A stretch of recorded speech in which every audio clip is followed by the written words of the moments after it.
ಇವತ್ತು world stroke day. ಪ್ರತಿ ವರ್ಷ ಅಪೋಲೋ ಹಾಸ್ಪಿಟಲ್ಸು ನಮ್ಮ ಬೆಂಗಳೂರು ಸೌತ್ನಲ್ಲಿ ನಮ್ಮ ಜಯನಗರದಲ್ಲಿ ಬಹಳ ದೊಡ್ಡದಾಗಿ ಈ ದಿನವನ್ನು ಆಚರಿಸ್ತಾರೆ, ಅವೇರ್ನೆಸ್ ಕ್ರಿಯೇಟ್ ಮಾಡುವಂಥ ದೃಷ್ಟಿಯಿಂದ. ಇವತ್ತು ಕೂಡ ಸಾವಿರಾರು ಜನ 5 ಕಿಲೋಮೀಟರು 10 ಕಿಲೋಮೀಟರ್ನ ಓಟದಲ್ಲಿ ಭಾಗವಹಿಸಿ ಜನಕ್ಕೆ ಅವೇರ್ನೆಸ್ನ ಕ್ರಿಯೇಟ್ ಮಾಡೋದ್ರ ಕಡೆಗೆ ಕೆಲಸ ಮಾಡಿದ್ದಾರೆ. ಹಾರ್ಟ್ ಡಿಸೀಸ್ ಆಗಲಿ, ಡಯಾಬಿಟಿಸ್ ಆಗಲಿ, and to a great extent stroke ಕೂಡ ಒಂದು ಹೆಲ್ದಿ ಲೈಫ್ ಸ್ಟೈಲಿಂದ ಅದನ್ನು ಪ್ರಿವೆಂಟು ಮಾಡ್ಬೋದು, ಅದನ್ನು ಮ್ಯಾನೇಜ್ ಕೂಡ ಮಾಡ್ಬೋದು. ಆ್ಯಂಡ್ ಸ್ಟ್ರೋಕ್ ವಿಚಾರದಲ್ಲಿ ಇನ್ನೊಂದೇನು ಅಂತಂದರೆ ಎವ್ರಿ ಮಿನಿಟ್ ಕೌಂಟ್ಸ್. ಈ ಥರದ್ದು ಯಾವುದೋ ಒಂದು ಇನ್ಸಿಡೆಂಟ್ ಆದಾಗ ಇಮ್ಮಿಡಿಯೇಟಾಗಿ ಸ್ಟ್ರೋಕನ್ನು ಅಡ್ರೆಸ್ ಮಾಡಲಿಕ್ಕೆ ಕೆಪಾಸಿಟಿ ಇರುವಂಥ ಆಸ್ಪತ್ರೆಗಳಿಗೆ ಕರ್ಕೊಂಡು ಹೋಗೋದ್ರಿಂದ ಜೀವಾನು ಉಳಿಸ್ಬೋದು, ಅವರ ಮೊಬಿಲಿಟಿಯನ್ನು, ಫುಲ್ ಲೈಫನ್ನು ಮತ್ತು ಹೆಲ್ತನ್ನು ನಾವು ಅವ್ರನ್ನ ಮತ್ತೆ ರೀಸ್ಟೋರ್ ಮಾಡ್ಬೋದು. ಆ ದೃಷ್ಟಿಯಲ್ಲಿ ಇವತ್ತು ಕಾರ್ಯಕ್ರಮ ಏರ್ಪಾಡಾಗಿದೆ. ಜನರು ಭಾಗವಹಿಸಿರುವಂಥದ್ದು ಸಂತೋಷ ಆಗಿದೆ. ಎಷ್ಟು ಫಿಟ್ಟಾಗಿರ್ತೀವಿ, ಎಷ್ಟು ಮೂವ್ಮೆಂಟಲ್ಲಿರ್ತೀವಿ, ಆ್ಯಕ್ಟಿವ್ ಆಗಿರ್ತೀವಿ, ಅಷ್ಟು ಹೆಲ್ತ್ ಆ್ಯಂಡ್ ಫಿಟ್ನೆಸ್ಸಿಗೆ ಕಾಂಟ್ರಿಬ್ಯೂಟ್ ಆಗುತ್ತೆ. ಸರ್, ಇದನ್ನು ಹೊರತುಪಡಿಸಿ ರಾಜಕೀಯ DCM DK ಶಿವಕುಮಾರ್ ಮತ್ತೆ ತಮ್ಮೇಲೆ ಮುಗಿಬಿದ್ದಿದ್ದಾರೆ. ಏನೇ ಆಗಲಿ ನಾನು ಟನಲ್ ಪ್ರಾಜೆಕ್ಟ್ನ ಮುಂದುವರಿಸ್ತೀನಿ. ಇನ್ನು ಬೆಂಗಳೂರು ಅಭಿವೃದ್ಧಿ ಬಗ್ಗೆ ನೀವು ಮಾತಾಡಿದ್ರಿ. ₹1 ತರತಕ್ಕಂಥ ಕೆಲಸ ಮಾಡಿಲ್ಲ ತೇಜಸ್ವಿ ಸೂರ್ಯ. ನಮ್ಮ ಸರ್ಕಾರ ವಿರುದ್ಧ ಮಾತಾಡೋಕ್ಕೆ ಏನು ನೈತಿಕತೆ ಇದೆ ಅಂತ ಕೇಳಿದ್ದಾರೆ. ನಾನು DK ಶಿವಕುಮಾರ್ ಸಾಹೇಬ್ರಲ್ಲಿ ರಿಕ್ವೆಸ್ಟ್ ಮಾಡುವಂಥದ್ದು, ನಾನು ನಿನ್ನೆ ಅವರ ಕಚೇರಿಗೆ ಕೂಡ ನಾನು ಮಾತನಾಡಿದ್ದೀನಿ, ಅವ್ರ ಹತ್ರ ಸಮಯ ಕೂಡ ಕೇಳಿದ್ದೀನಿ. ಯಾಕೆಂದರೆ ಅವರ ಸ್ಟೇಟ್ಮೆಂಟ್ ನೋಡಿದೆ, ಇದಿಲ್ಲ ಅಂದರೆ ಆಲ್ಟರ್ನೇಟಿವ್ ಸೊಲ್ಯೂಷನ್ ಏನು, ಇದಕ್ಕೇನು ವಿರೋಧ, ಇದನ್ನೆಲ್ಲ ಕೇಳಿದ್ದಾರೆ ಅವರು. ನಾನು ವೈಯಕ್ತಿಕ ಟೀಕಾ ಟಿಪ್ಪಣಿಗಳಿಗೆ ಉತ್ತರ ಕೊಡ್ತಾ ಅದನ್ನು ಒಂದು ವ್ಯಕ್ತಿ ಸಂಬಂಧಪಟ್ಟಂಥ ಇಶ್ಯೂ ಆಗಿ ಅವರು ವರ್ಸಸ್ ನಾನು ಇನ್ನೊಂದು ಅನ್ನೋ ರೀತಿ ಮಾಡಲಿಕ್ಕೆ ಹೋಗೋದಿಲ್ಲ. ಇದು ಬೆಂಗಳೂರಿನ ವಿಷಯ. ಅವರು ಹಿರಿಯ ರಾಜಕಾರಣಿ ಇದ್ದಾರೆ, ಬೆಂಗಳೂರಿಗೆ ಒಳ್ಳೇದು ಮಾಡಬೇಕು ಅನ್ನುವಂಥ ಇಂಟೆಂಟ್ ಕೂಡ ಇದೆ ಅಂತ ನನಗೆ ಗೊತ್ತಿದೆ ಅದು. ಆಮೇಲೆ ಸಹಜವಾಗಿ ಅವರು DCM ಬೆಂಗಳೂರು ಇನ್ಚಾರ್ಜ್ ಮಿನಿಸ್ಟರ್ ಇರೋದ್ರಿಂದ ಬೆಂಗಳೂರಿಗೆ ನಾನೇನೋ ಒಂದು ಲೆಗಸಿ ಬಿಡಬೇಕು ಅನ್ನುವಂಥದ್ದು ಕೂಡ ಹಂಬಲ ಅವ್ರಿಗಿರುತ್ತೆ. ನಾನು ಅವ್ರ ಹತ್ರ 30 ನಿಮಿಷ ಸಮಯ ಕೇಳಿದ್ದೀನಿ. ಈ ಟನಲ್ ರೋಡ್ ಪ್ರಾಜೆಕ್ಟು ಯಾಕೆ ಬೆಂಗಳೂರಿಗೆ ಒಳ್ಳೆಯದಲ್ಲ, ಇದಕ್ಕೆ ಯಾಕೆ ಎಲ್ಲ ಎಕ್ಸ್ಪರ್ಟ್ಸ್ಗಳು ಕೂಡ ಇದನ್ನು ವಿರೋಧ ಮಾಡ್ತಾ ಇದ್ದಾರೆ ಅನ್ನೋದನ್ನು ಮನವರಿಕೆ ಮಾಡಿಕೊಡುವಂಥ, ತಿಳಿಸುವಂಥ ಪ್ರಯತ್ನ ಮಾಡ್ತೀವಿ. ನನಗನ್ಸೋವಂಥದ್ದು ಏನು ಅಂದರೆ, ಯಾರು ಈ ಕನ್ಸಲ್ಟೆಂಟ್ಸು ಮತ್ತು ಕೆಲವು ಅಧಿಕಾರಿಗಳು ಈ ಪ್ರಾಜೆಕ್ಟ್ನ ಬಗ್ಗೆ ಅವರಿಗೆ ಅಡ್ವೈಸ್ ಮಾಡ್ತಾ ಇದ್ದಾರೆ, ಬಹುಶಃ ಅವರು DK ಶಿವಕುಮಾರ್ ಅವರಿಗೆ ಈ ಟನಲ್ ರೋಡ್ನ ಪ್ರಾಜೆಕ್ಟ್ನ ಕೊರತೆಗಳ ಬಗ್ಗೆ, ಲಿಮಿಟೇಷನ್ಸ್ನ ಬಗ್ಗೆ ಅವ್ರು ಗೈಡೇ ಮಾಡಿಲ್ವೇನೋ, ಅವ್ರ ವಿಷಯನೇ ತಿಳಿಸಿಲ್ವೇನೋ. ಯಾಕೆಂದರೆ ನನಗನ್ಸೋವಂಥದ್ದು DK ಶಿವಕುಮಾರ್ ಅಷ್ಟು ಎಕ್ಸ್ಪೀರಿಯನ್ಸ್ ಇರುವಂಥ, ಬೆಂಗಳೂರಿಗೆ ಒಳ್ಳೇದು ಮಾಡಬೇಕು ಅನ್ನುವಂಥ ಇಂಟೆನ್ಷನ್ ಇರುವಂಥ ರಾಜಕಾರಣಿಗೆ ಇಂಥ ಪ್ರಾಜೆಕ್ಟ್ನ ಲಿಮಿಟೇಷನ್ಸನ್ನು ತಿಳಿಸಿದ್ರೆ ಬಹುಶಃ ಅವರೇ ಇದನ್ನು ಕೈ ಬಿಡ್ತಾರೆ, ಅಥವಾ ಇದರಲ್ಲಿ ಇನ್ನೂ ಮಾಡಿಫಿಕೇಷನ್ಸು ಇನ್ನೊಂದು ಚೇಂಜ್ ಮಾಡಿ ಏನು ಜನಕ್ಕೆ ನಿಜವಾಗ್ಲೂ ಹೆಲ್ಪ್ ಮಾಡ್ಬೋದು ಅನ್ನೋದ್ರ ಬಗ್ಗೆ ಅವ್ರು ಮಾಡ್ಬೋದು. ನಾನು ಅವ್ರ ಹತ್ರ ಸಮಯ ಕೇಳಿದ್ದೀನಿ, ಅವರನ್ನು ಹೋಗಿ ಭೇಟಿ ಮಾಡಿ ಈ ಪ್ರಾಜೆಕ್ಟ್ನ ಬಗ್ಗೆ ಎನ್ವೈರನ್ಮೆಂಟ್ ಆ್ಯಕ್ಟಿವಿಸ್ಟ್ಗಳಾಗಿರಲಿ, ಅರ್ಬನ್ ಟ್ರಾನ್ಸ್ಪೋರ್ಟ್ ಪ್ಲ್ಯಾನರ್ಸ್ ಆಗಿರಲಿ, ಯಾಕೆ ಇದನ್ನು ಯಾವ ಕಾರಣಕ್ಕೋಸ್ಕರ ವಿರೋಧ ಮಾಡ್ತಾ ಇದ್ದೀವಿ ಅಂತ ಅವರಿಗೆ ತಿಳಿಸೋವಂಥ ಪ್ರಯತ್ನವನ್ನು ನಾವು ಮಾಡ್ತೀವಿ. ನನಗನ್ಸೋವಂಥದ್ದು ಬಹುಶಃ ಅವ್ರು ಕನ್ವಿನ್ಸ್ ಆಗ್ತಾರೆ. ಯಾಕೆಂದರೆ ನಾನಿದನ್ನು ಸರಿ ಇದ್ರೂ ವಿರೋಧ ಮಾಡ್ತೀನಿ ಅಂತ ಹಠ ಮಾಡೋದು ಎಷ್ಟು ತಪ್ಪೋ, ಇದನ್ನು ತಪ್ಪಿದ್ರೂ ಕೂಡ ನಾವು ಮಾಡೇ ಮಾಡ್ತೀವಿ ಅಂತ ಜಿದ್ದಿಗೆ ಬೀಳೋದು ಕೂಡ ಅಷ್ಟೇ ತಪ್ಪು. ಇದು ಇಬ್ಬರು ಅಥವಾ ಇನ್ನೂ 2 ಐಡಿಯಾಗಳ ಜಿದ್ದಾಗಬಾರ್ದು. ಸರಿ ತಪ್ಪುಗಳನ್ನು ಆಲೋಚನೆ ಮಾಡಿ ಬೆಂಗಳೂರಿಗೆ ಯಾವುದು ಒಳ್ಳೆಯದು ಅದನ್ನು ನಾವೆಲ್ಲರೂ ಸೇರಿ ಮಾಡಬೇಕಿದೆ. ಅದ್ರ ಜೊತೆಗೆ ಅವ್ರು ನಿನ್ನೆ ಇದನ್ನು ಹೇಳಿದ್ದಾರೆ, ತೇಜಸ್ವಿಗೆ ಬೆಂಗಳೂರಿನ ಕುರಿತಾಗಿ ಪ್ಲ್ಯಾನ್ ಆಫ್ ಆ್ಯಕ್ಷನ್ ಏನಿದೆ ಟ್ರಾಫಿಕ್ನ ಸಲುವಾಗಿ ಅಂತ, ಅದನ್ನು ಕೂಡ ನಾನು ತಯಾರು ಮಾಡ್ತಾ ಇದ್ದೀನಿ. ಅವರನ್ನು ಭೇಟಿ ಮಾಡಿದಾಗ ಈ ಪ್ಲ್ಯಾನ್ ಆಫ್ ಆ್ಯಕ್ಷನ್ನ ಕುರಿತಾಗಿಯೂ ಕೂಡ ನಾವು ಅವರಿಗೆ ವಿಸ್ತೃತವಾಗಿ ಇದನ್ನೆಲ್ಲ ತಿಳಿಸ್ತಿದ್ದೀವಿ. ಕಾಂಗ್ರೆಸ್ಸು BJP ಎಲ್ಲಕ್ಕಿಂತ ಮುಖ್ಯವಾಗಿ ಬೆಂಗಳೂರಿನಲ್ಲಿ ವಾಸ ಮಾಡ್ತಾ ಇರುವಂಥ 1.5 ಕೋಟಿ ಸಾಮಾನ್ಯ ಜನಕ್ಕೆ, ಯಾರು ಈ ಟ್ರಾಫಿಕ್ಕಿಂದ ಬೇಸತ್ತಿದ್ದಾರೆ, ಈ ಕೆಟ್ಟ ರಸ್ತೆಗಳಿಂದ ಬೇಸತ್ತಿದ್ದಾರೆ, ಅವರೆಲ್ಲರಿಗೂ ಕೂಡ ನಾವು ಒಟ್ಟಿಗೆ ಸೇರಿ ಕೆಲಸ ಮಾಡೋದ್ರಿಂದ ಅವರ ಜೀವನದಲ್ಲಿ ಒಂದು ಪರಿವರ್ತನೆ ಬರುತ್ತೆ. ಆ ಪೊಲಿಟಿಕಲ್ ಮೆಚುರಿಟಿಯನ್ನು ತೋರಿಸಿ ನಾವು ಕೆಲಸ ಮಾಡಬೇಕು ಅನ್ನುವಂಥ ನನ್ನ ಅಪೇಕ್ಷೆ ಇದೆ. ಅವರಿಗೆ ನಾಳೆ ನಾಡಿದ್ರಲ್ಲಿ ಸಮಯ ಕೊಡಿ ಅಂತ ರಿಕ್ವೆಸ್ಟ್ ಮಾಡಿದ್ದೀವಿ. ಅವ್ರು ಯಾವಾಗ ಸಮಯ ಕೊಡ್ತಾರೆ ನಾನು ಹೋಗಿ ಅವರಿಗೆ ಈ ಎಲ್ಲ ವಿಚಾರವನ್ನು ಮನವರಿಕೆ ಮಾಡಿಕೊಡುವಂಥ ಪ್ರಯತ್ನ ಮಾಡ್ತೀನಿ. ಸರ್, ಈಗ DPR ಕೂಡ ಸಿದ್ಧಪಡಿಸಲಾಗ್ತಾ ಇದೆ, ಕೋಟ್ಯಾಂತರ ರೂಪಾಯಿ ಖರ್ಚು ಕೂಡ ಮಾಡಲಾಗಿದೆ. ಇವೆನ್ನೆಲ್ಲ ಈಗ ಅರ್ಜಿ ವಿಚಾರಣೆ ಮುಂದೂಡಿಕೆ ಕೂಡ ಆಗಿದೆ, ಏನೆಲ್ಲ ಬೆಳವಣಿಗೆ? ನೋಡಿ, ಹೈಕೋರ್ಟ್ನಲ್ಲಿ ಈ ಅರ್ಜಿಯನ್ನು ಇದೇ ವಿಚಾರಗಳನ್ನು ಮುಂದಿಟ್ಕೊಂಡು ಪ್ರಶ್ನೆ ಮಾಡಿದ್ದೀವಿ. ಖ್ಯಾತ ಸಿನಿಮಾ ತಾರೆಯಾದಂಥ ನಟರಾದಂಥ ರಂಗಕರ್ಮಿಯಾದಂಥ ಪ್ರಕಾಶ್ ಬೆಳವಾಡಿ ಅವರು ಇಲ್ಲಿ ಹೈಕೋರ್ಟ್ನಲ್ಲೂ ಅಷ್ಟೇ, ಅಲ್ಲಿ NGTಯಲ್ಲೂ ಕೂಡ ಈ ಟನಲ್ ರೋಡನ್ನು ಪ್ರಶ್ನೆ ಮಾಡಿ PILನ್ನು ಹಾಕಿದ್ದಾರೆ. ನಾನೇ ಅವರ ವಕೀಲನಾಗಿ ನಾನು ಹೈಕೋರ್ಟ್ನಲ್ಲಿ ಅಪಿಯರ್ ಆಗ್ತಾ ಇದ್ದೀನಿ. ನಿನ್ನೆ ಅದರ ಮೊದಲ ಹಿಯರಿಂಗ್ ನಡೆದಿದೆ. ಮಂಗಳವಾರಕ್ಕೆ ಅದು ಮುಂದೂಡಿಕೆ ಆಗಿದೆ. ಈ ಟನಲ್ ರೋಡ್ ಪ್ರಾಜೆಕ್ಟಿಗೆ ಎನ್ವೈರನ್ಮೆಂಟಲ್ ಇಂಪ್ಯಾಕ್ಟ್ ಅಸೆಸ್ಮೆಂಟನ್ನು ಇವರು ಮಾಡಿಲ್ಲ. ಸುಮಾರು 18 ಕಿಲೋಮೀಟರ್ನ ರಸ್ತೆಯನ್ನು ನೀವು ಸುರಂಗ ಮಾಡಲಿಕ್ಕೆ ಹೋದಾಗ ಲಕ್ಷಾಂತರ ಜನರ ಕೋಟ್ಯಾಂತರ ರೂಪಾಯಿ ಆಸ್ತಿ, ಸಾವಿರಾರು ಕೋಟಿ ರೂಪಾಯಿ ಆಸ್ತಿಗಳು, ಜನರ ಜೀವ ಇದೆಲ್ಲವೂ ಕೂಡ ಅದ್ರ ಮೇಲೆ ಡಿಪೆಂಡ್ ಆಗಿದೆ. ಈಗಾಗಲೇ ಜಮ್ಮು ಕಾಶ್ಮೀರದಲ್ಲಿ, ಉತ್ತರಾಖಂಡ್ನಲ್ಲಿ ಟನಲ್ಗಳು ಕುಸಿದ ಮೇಲೆ ನೂರಾರು ಜೀವಗಳ ಅಲ್ಲಿ ಕಳ್ಕೊಂಡ ಮೇಲೆ ಕೇಂದ್ರ ಸರ್ಕಾರ ಕಂಪಲ್ಸರಿಯಾಗಿ ಸ್ಟ್ಯಾಂಡರ್ಡ್ ಆಪರೇಟಿಂಗ್ ಪ್ರೊಸೀಜರ್ಗಳನ್ನು ಮಾಡಿದೆ, ಟನಲ್ ರೋಡನ್ನು ಹೇಗೆ ಮಾಡಬೇಕು ಅಂತ. ಇದೆಲ್ಲದನ್ನು ಉಲ್ಲಂಘನೆ ಮಾಡಿ ನಾವು ಟನಲ್ ರೋಡ್ ಮಾಡಲಿಕ್ಕೆ ಆಗೋದಿಲ್ಲ. ಇದು ನಾವು ಅಭಿವೃದ್ಧಿಯನ್ನು ಅಥವಾ ಡೆವಲಪ್ಮೆಂಟನ್ನು ವಿರೋಧ ಮಾಡ್ತಾ ಇಲ್ಲ. ಉದಾಹರಣೆಗೆ ಇವಾಗ ಇದೇ ಸರ್ಕಾರ ಪೆರಿಫೆರಲ್ ರಿಂಗ್ ರೋಡ್ ಮಾಡಬೇಕು ಅಂತ ಹೊರಟಿದೆ. ನಾವು PRRಗೆ ವಿರೋಧ ಮಾಡ್ತಾ ಇಲ್ಲ. ಅವರಿವಾಗ ಮೆಟ್ರೋ ಲೈನ್ಗಳನ್ನು ಇನ್ನಷ್ಟು ಜಾಸ್ತಿ ಮಾಡಿ ಅಂತ ಕೇಳ್ತಾ ಇದ್ದೀವಿ. ಮೆಟ್ರೋನ ಆದಷ್ಟು ಬೇಗ ಕಂಪ್ಲೀಟ್ ಮಾಡಿ ಅಂತ ಕೇಳ್ತಾ ಇದ್ದೀವಿ. ನೀವು STRRನ ಕೇಂದ್ರ ಸರ್ಕಾರ ಜೊತೆಗೆ ಸೇರಿಕೊಂಡು ಆದಷ್ಟು ಬೇಗ ಕಂಪ್ಲೀಟ್ ಮಾಡಿ ಅಂತ ಹೇಳ್ತಾ ಇದ್ದೀವಿ. ಸಬರ್ಬನ್ ರೈಲನ್ನು ಆದಷ್ಟು ಬೇಗ ಕಂಪ್ಲೀಟ್ ಮಾಡಿ ಒಟ್ಟಿಗೆ ಸೇರ್ಕೊಂಡು ಕೆಲಸ ಮಾಡೋಣ ಅಂತ ಹೇಳ್ತಾ ಇದ್ದೀವಿ. ನಮ್ಮ ವಿರೋಧ ಇರೋವಂಥದ್ದು ಈ ಟನಲ್ ರೋಡ್ ಒಂದಿಕ್ಕೆ ಮಾತ್ರ, ಏಕೆಂದರೆ ಇದು ಅನ್ಸೈಂಟಿಫಿಕ್ಕು.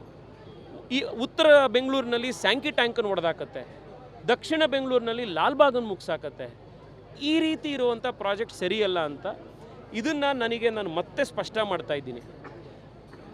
ನಾನು ನಿನ್ನೆ ಕೂಡ DK ಶಿವಕುಮಾರ್ ಅವರ ಕಚೇರಿಗೆ ಮಾತನಾಡಿ 30 ನಿಮಿಷ ನನಗೆ ಸಮಯ ಕೊಡಿ ಅಂತ ಕೇಳಿದ್ದೀನಿ. ಅವರು ಇವತ್ತೋ ನಾಳೆ ಅವರು ಸಮಯ ಕೊಡ್ಬೋದು. ನಾನು ಅವ್ರನ್ನ ಭೇಟಿ ಮಾಡ್ತೀನಿ. ಭೇಟಿ ಮಾಡಿ ಈ ಪ್ರಾಜೆಕ್ಟ್ನ ಕುಂದುಕೊರತೆಗಳು ಏನಿದೆ, ಈ ಪ್ರಾಜೆಕ್ಟ್ ಆಯಿತು ಅಂತಂದರೆ ಬೆಂಗಳೂರಿಗೆ ಏನೇನು ಸಮಸ್ಯೆಗಳಾಗುತ್ತೆ ಅನ್ನೋದನ್ನು ಅವ್ರಿಗೆ ಎಕ್ಸ್ಪ್ಲೈನ್ ಮಾಡಿ ಮನವರಿಕೆ ಮಾಡುವಂಥ ಪ್ರಯತ್ನ ಮಾಡ್ತೀನಿ. ನನಗನ್ಸೋ ಅಂಥದ್ದು, ಯಾರು ಕನ್ಸಲ್ಟೆಂಟ್ಸು ಮತ್ತು ಈ ಇಂಜಿನಿಯರ್ಸು ಅಥವಾ ಅಧಿಕಾರಿಗಳು ಈ ಟನಲ್ ರೋಡ್ ಪ್ರಾಜೆಕ್ಟ್ನ ಬಗ್ಗೆ DK ಶಿವಕುಮಾರ್ ಅವರಿಗೆ ಮಾಹಿತಿ ಕೊಡ್ತಾ ಇದ್ದಾರೆ, ಸಂಪೂರ್ಣ ಮಾಹಿತಿಯನ್ನು ಬಹುಶಃ ಅವ್ರಿಗೆ ಕೊಟ್ಟೇ ಇಲ್ಲ. ನನಗನ್ಸುವಂಥದ್ದು ಅವರಿಗೆ ಸಂಪೂರ್ಣವಾಗಿ ಮಾಹಿತಿ ಸಿಕ್ಕ ಮೇಲೆ ಅವರೇ ಈ ಪ್ರಾಜೆಕ್ಟ್ನಿಂದ ದೂರ ಆಗ್ಬೋದು, ಅಥವಾ ಇದರಲ್ಲಿ ಜನಕ್ಕೆ ಏನು ಬೇಕಿದೆ ಅದನ್ನು ಮಾಡುವಂಥ ಕೆಲಸ ಅವ್ರು ಮಾಡ್ಬೋದು. ನಾನು ಅವ್ರನ್ನ ಭೇಟಿ ಮಾಡಿದ್ಮೇಲೆ ನಿಮಗೆ ತಿಳಿಸ್ತೀನಿ. ಅದ್ರ ಜೊತೆಗೆ ಏನು ಪ್ಲ್ಯಾನ್ ಆಫ್ ಆ್ಯಕ್ಷನ್ ಬೇಕು ಬೆಂಗಳೂರಿಗೆ ಅಂತ ಅವ್ರು ಕೇಳಿದ್ದಾರೆ, ಏನು ಮಾಡ್ಬೋದು ಅಂತ, ಅದನ್ನು ಕೂಡ ತಯಾರಿ ಮಾಡಿದ್ದೀನಿ. ಅದನ್ನು ಕೂಡ ಅವ್ರಿಗೆ ನಾನು ಹೋಗಿ ತಲುಪಿಸ್ತೀನಿ.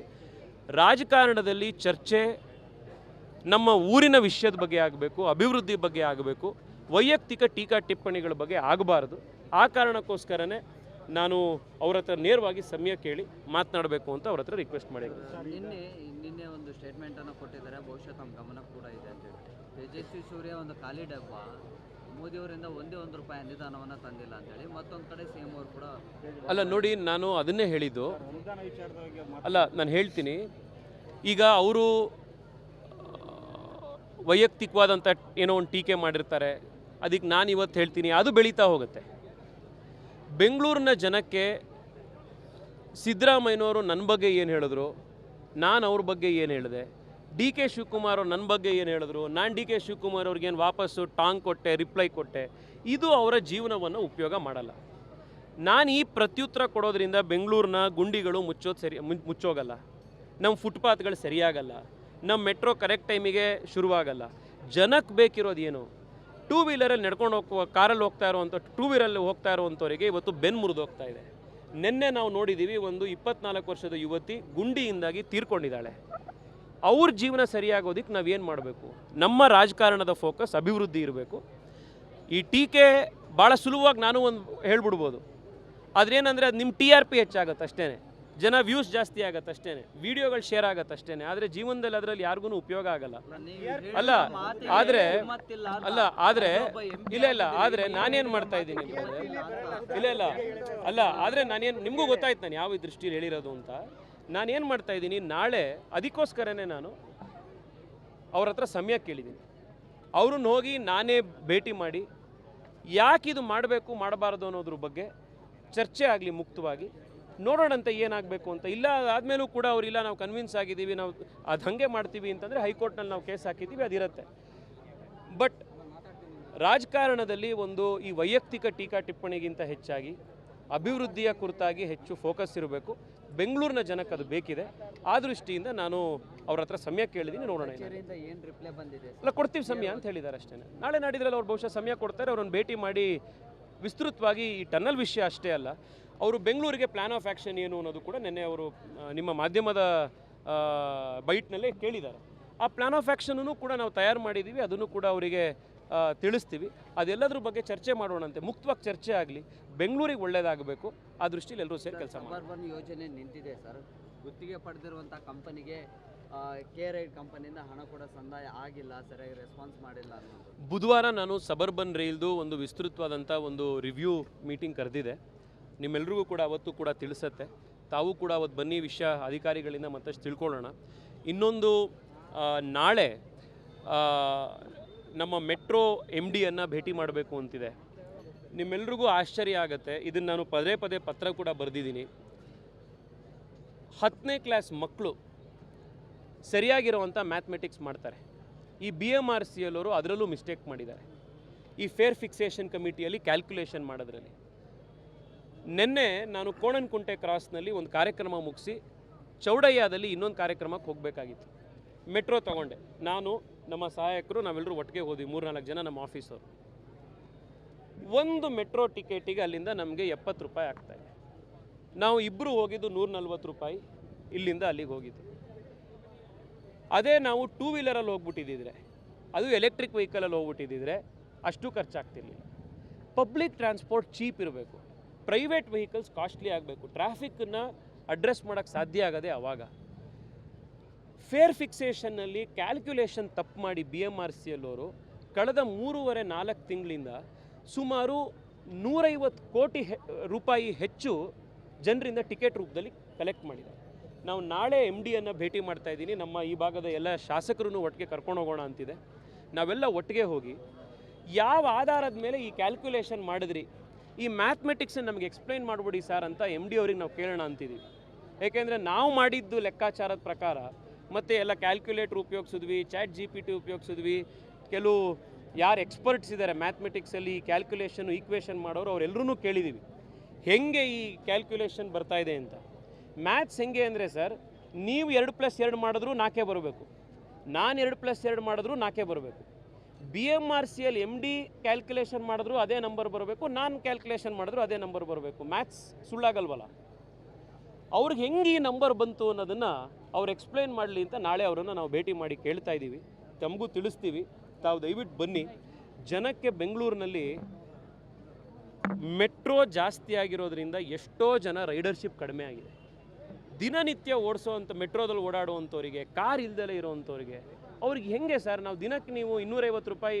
ಮೊನ್ನೆ ನಾನೊಬ್ಬರು ರಸ್ತೆಯಲ್ಲಿ ಸಿಕ್ದವ್ರು ನನ್ನ ಹತ್ರ ಬಂದು ಹೇಳಿದ್ದು, ಅವರು ಅವ್ರ ವೈಫು ಪ್ರತಿ ದಿವಸ 2 ವೇ ಹೋಗಿ ಬರೋದಕ್ಕೆ ಪಾರ್ಕಿಂಗು ಸೇರಿ ಅವರಿಗೆ 600 ರೂಪಾಯಿ ಒಂದು ದಿವಸಕ್ಕೆ ಮೆಟ್ರೋ ಖರ್ಚಾಗ್ತಾ ಇದೆ ಅಂತ. 90 ಒನ್ ವೇ, ವಾಪಸ್ ಬರೋಕ್ಕೆ 90 180 ರೂಪಾಯಿ, ಪಾರ್ಕಿಂಗಿಗೆ 30 ರೂಪಾಯಿ ಎರಡೂ ಕಡೆಗೆ. ಹೆಂಗೆ ಸಾಧ್ಯ? ಸಾಮಾನ್ಯ ಜನ ಹೆಂಗೆ ಓಡಾಡೋಕ್ಕೆ ಸಾಧ್ಯ ಇದೆ? ಇದನ್ನು ನಾವು ಇವತ್ತು ಅಡ್ರೆಸ್ ಮಾಡಬೇಕಾಗಿದೆ. 30ನೇ ತಾರೀಕು ಕೇಂದ್ರದ ನಗರಾಭಿವೃದ್ಧಿ ಸಚಿವರು ಕೂಡ ಬೆಂಗಳೂರಿಗೆ ಬರ್ತಾ ಇದ್ದಾರೆ. ಅವ್ರಿಗೂ ಕೂಡ ಈ ಫೇರ್ ಫಿಕ್ಸೇಷನ್ ಕಮಿಟಿಯಲ್ಲಿರುವಂಥ ಸಮಸ್ಯೆಗಳನ್ನು ಹೈಲೈಟ್ ಮಾಡಿ ಕಡಿಮೆ ಮಾಡಬೇಕು, ಇದನ್ನು ರಿವ್ಯೂ ಮಾಡಬೇಕು, ಪರಿಷ್ಕರಿಸಬೇಕು ಅನ್ನೋಂಥ ರಿಕ್ವೆಸ್ಟನ್ನು ತಿರ್ಗಾ ಅವರಿಗೆ ಮಾಡ್ತಾ ಇದ್ದಾರೆ. ಇನ್ನಷ್ಟು ಹೆಚ್ಚಿನ ಮಾಹಿತಿಗಾಗಿ ಫಾಲೋ ಮಾಡಿ ಬ್ರಿಗೇಡ್ ನ್ಯೂಸ್ ಕನ್ನಡ.